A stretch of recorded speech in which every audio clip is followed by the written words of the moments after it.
और फिक्र में अब बात राम मंदिर चढ़ावा चोरी की फाइल की, जिसमें आज भी कई राज सामने आने वाले हैं। श्रद्धालुओं के भरोसे से जुड़े सवाल सामने आने वाले हैं। हालांकि एक हफ्ते तक चली मैराथन एसआईटी जांच के बीच सूत्रों से ही सही अब कार्रवाई के संकेत तो मिलने लगे हैं। लेकिन ट्रेंडिंग सवाल यह है कि चढ़ावा चोरी के आरोपों के बाद क्या राम मंदिर में दानदाताओं की संख्या कम हुई है? ट्रस्ट डेफिसिट हुआ है क्या? क्या कैश के बजाय श्रद्धालु डिजिटल पेमेंट के जरिए दान दे रहे हैं? मतलब पूरा भरोसा उठ गया है क्या? एक सवाल यह भी है कि क्या मंदिर में दर्शन करने वालों की संख्या पर भी कोई असर पड़ा है, यानी कि उनकी भावनाएं आहत हुई हैं? इन प्रश्नों का जवाब हम आपको आगे देंगे, लेकिन पहले चढ़ावा चोरी से जुड़ी वो जानकारियां जिनकी कड़ियां जांच से जुड़ी हैं, जिनका असर दिखने लगा है। एसआईटी को 7 दिन में प्राथमिक रिपोर्ट मुख्यमंत्री को सौंपनी थी। वो रिपोर्ट जब सौंपी जाएगी तब उसकी जानकारी भी आपसे शेयर करेंगे। लेकिन चढ़ावा चोरी मामले में अपडेट्स क्या क्या है, तेजी से देखते हैं। चढ़ावे की गिनती से जुड़े करीब 40 कर्मचारियों को हटा दिया गया है। नंबर 1, बैंक और ट्रस्ट की ओर से नए गणना कर्मी जोड़े जाएंगे, यानी पुराने लोग बदल दिए गए हैं, चाहे वो ट्रस्ट के हों या बैंक के। पॉइंट नंबर 2 था ये। पॉइंट नंबर 3, गिनती प्रक्रिया में लगाए गए स्वयं सेवकों की ड्यूटी भी बदल दी जाएगी। पॉइंट नंबर 4, निगरानी के लिए भी अलग टीम तैनात की गई है। पॉइंट नंबर 5, काउंटिंग में शामिल टीम के लिए ड्रेस कोड लागू किया गया है। पॉइंट नंबर 6, जिसके तहत बिना जेब के कपड़ों में काउंटिंग रूम में एंट्री मिलेगी। सोचिए जरा, काउंटिंग रूम से निकलने के बाद कर्मचारियों की गहन जांच होगी।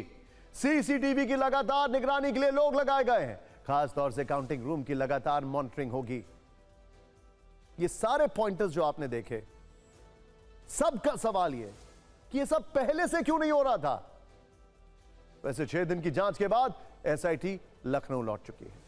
अब सीएम योगी आदित्यनाथ को प्रारंभिक रिपोर्ट सौंपी जाएगी। इस रिपोर्ट के आधार पर आगे की कार्रवाई हो सकती है। सूत्र बता रहे हैं कि रिपोर्ट में न केवल वित्तीय गड़बड़ियों की जानकारी दर्ज होगी, बल्कि मंदिर ट्रस्ट के प्रशासनिक ढांचे में व्यापक सुधार के सुझाव भी शामिल किए गए हैं। सूत्रों के मुताबिक रिपोर्ट में ट्रस्ट महासचिव चंपत राय, सदस्य अनिल मिश्र, व्यवस्थापक गोपाल राव और अन्य जिम्मेदार लोगों के अयोध्या छोड़ने पर रोक लगाने की सिफारिश हो सकती है। संभव है कि इन लोगों से दोबारा भी पूछताछ हो। राम मंदिर ट्रस्ट के दोबारा गठन का जिक्र हो सकता है, जिसमें सभी सदस्यों की समान जिम्मेदारी तय होगी। मंदिर ट्रस्ट में किसी प्रशासनिक अधिकारी को सीईओ बनाने का सुझाव हो सकता है। दान राशि की गिनती का हर हफ्ते ऑडिट के साथ प्रतिदिन चढ़ावे में मिलने वाली नकदी की एंट्री करवाई जाए। सीसीटीवी कैमरों का डेटा स्टोरेज 45 दिन से बढ़ाकर 180 दिन तक का किया जाए। इस बीच राम मंदिर चढ़ावा चोरी मामले में दाखिल जनहित याचिका पर तत्काल सुनवाई से हाईकोर्ट ने इनकार कर दिया। पीआईएल में नगद दान, सोना चांदी और अन्य चढ़ावे में घोटाले की सीबीआई से जांच कराने की मांग की गई। लेकिन अब आपको उन सवालों का जवाब देते हैं जो हमने शुरू में उठाए थे कि क्या चढ़ावा चोरी के बाद राम मंदिर में दानदाताओं की संख्या कम हुई है या फिर दर्शन करने वालों की संख्या पर कोई असर पड़ा है? ट्रस्ट पर श्रद्धालुओं का कितना भरोसा है? इन ट्रेंडिंग सवालों के साथ हमारे संवाददाता अभिजीत ठाकुर राम मंदिर पहुंचे। उन्होंने श्रद्धालुओं से बातचीत की। सुनिए उनका क्या कहना है। दान राशि में चोरी के आरोप लगने के बाद क्या श्रद्धालुओं में दान के प्रति उत्साह कम हो रहा है? इसकी पड़ताल करने के लिए आज हम राम जन्मभूमि पहुंच गए हैं और राम मंदिर के मुख्य प्रवेश द्वार के सामने हम मौजूद हैं। यहाँ पर आपको श्रद्धालुओं की संख्या अच्छी खासी दिखाई देगी। जितनी भी कुर्सियाँ लगी हुई हैं यात्रियों के बैठने के लिए, वो यहाँ पर भरी हुई दिखाई देंगी। 12 दान काउंटर हैं, इसमें से अभी की अगर हम बात करें तो 2 चालू दिखाई देते हैं। यहाँ पर ये तस्वीरें हम आपको दिखा रहे हैं। और दान पात्र की अगर बात करें तो यहाँ पर बॉक्स भी एक रखा हुआ है। कहीं ना कहीं श्रद्धा में चोट पहुंची है। जब ऐसी खबरें उड़ती हैं तो निश्चित रूप से श्रद्धालुओं के मन में एक आहत जरूर होता है कि भी पूरे देश से, हर घर से, हर परिवार से चंदा गया हुआ है। मेरा नाम अभिजीत ठाकुर है। अभिजीत ठाकुर। तो आप देखिए कि हमने अभी डोनेट किया और हमें इसका तुरंत रिसिप्ट भी मिल रहा है और यहाँ पर ये स्क्रीन पर एक मैसेज आया है, यानी काउंटर से डोनेट करना बिल्कुल उसका रिकॉर्ड होता है और आपके पास बिल्कुल डोनेशन आईडी आती है और पर्ची भी मिल रही है। यहाँ पर देखिए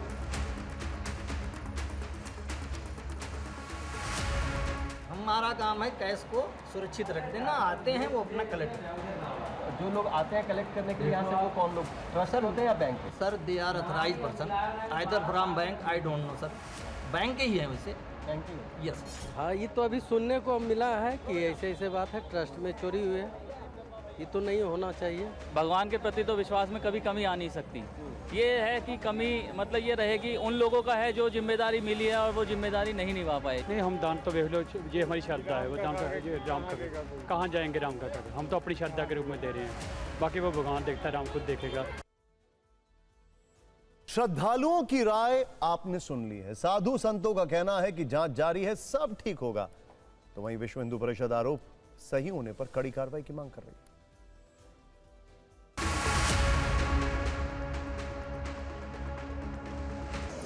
वो सब काम ठीक चल रहा है और अमला जो निर्णय देगी वही मान्य हो जाएगा। जो जांच चल रही है वो सही है, सब कुछ कंप्लीट है।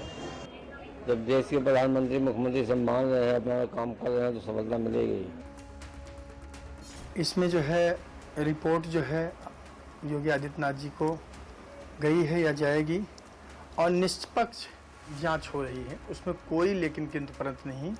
जो भी अनर्गल प्रलाप करेंगे या कर रहे हैं वो गलत कर रहे हैं और सरकार के ऊपर, एसआईटी के ऊपर विश्वास करना चाहिए हर व्यक्ति को, और पूरी पारदर्शिता, पूरी निष्पक्षता के साथ जांच हो रही है। जो ट्रस्ट में शामिल हैं या वहाँ के अधिकारी हैं, कर्मचारी हैं, उन लोगों के द्वारा ही मंदिर में भ्रष्टाचार किया जाएगा तो अब कौन सी जगह सुरक्षित है। इसलिए हम लोग चाहते हैं कि हमारे देश के जितने भी मंदिर हैं सनातन बोर्ड संरक्षण समिति के अधीनस्थ होने चाहिए। 65 करोड़ लोगों का पैसा इसमें लगा। इसके चढ़ावे के एक एक रुपए के लिए श्री राम जन्मभूमि तीर्थ क्षेत्र जवाबदेह है। हम चाहेंगे कि जांच पूरी हो, जांच गहराई से हो, दोषी लोग आइडेंटिफाई होने चाहिए, कानून के अंतर्गत कड़े से कड़ा दंड उनको मिलना चाहिए। राम मंदिर चढ़ावा चोरी का मुद्दा पूरे देश में गूंज रहा है, सियासत भी खूब हो रही है। विपक्ष के कुछ नेता तो इसकी तुलना मुगलों और गजनवी की लूट से करने लगे। वहीं यूपी सरकार कह रही है कि एसआईटी रिपोर्ट के आधार पर आगे की कार्रवाई होगी।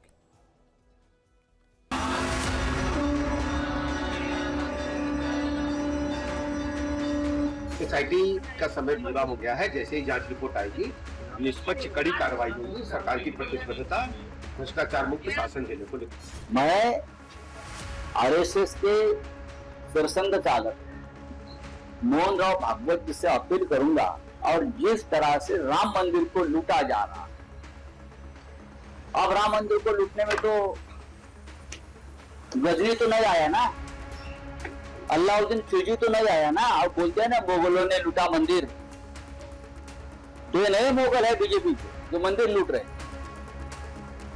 प्राण जाए पर वचन न जाओ, ये आदर्श था। और ये लोग भगवान राम के नाम पर सत्ता हड़पना जानते हैं और अब चंदा भी चुराना जानते हैं। भगवान राम को तो बख्श दो, उनका नाम तो मत लो, चुराइए, जो चोरी करनी करिए ना, वैसे कोई कम कर रहे हो। उन्हें मंदिर और मंदिर के प्रति लोगों की जो आस्था है वो कहीं ना कहीं पच नहीं रही, वो उसे स्वीकार नहीं कर पा रहे, और इसी कारण वो अनावश्यक रूप से इस प्रकार के आरोप लगा रहे हैं। उन्होंने कभी भी, आपने देखा होगा, ज़ियारत, दरगाह, मस्जिदों पर चंदे की कोई बात आज तक, हिसाब किताब की बात उन्होंने नहीं की। ऐसे लोगों की जांच कोई उनसे बड़ी संस्था कर सकती है, कोई राष्ट्रीय एजेंसी, सीबीआई जैसी एजेंसी हो, जिसको सुप्रीम कोर्ट जैसा कोर्ट मॉनिटर करे, क्योंकि देश के लोगों की आस्था और विश्वास से जुड़ा विषय है।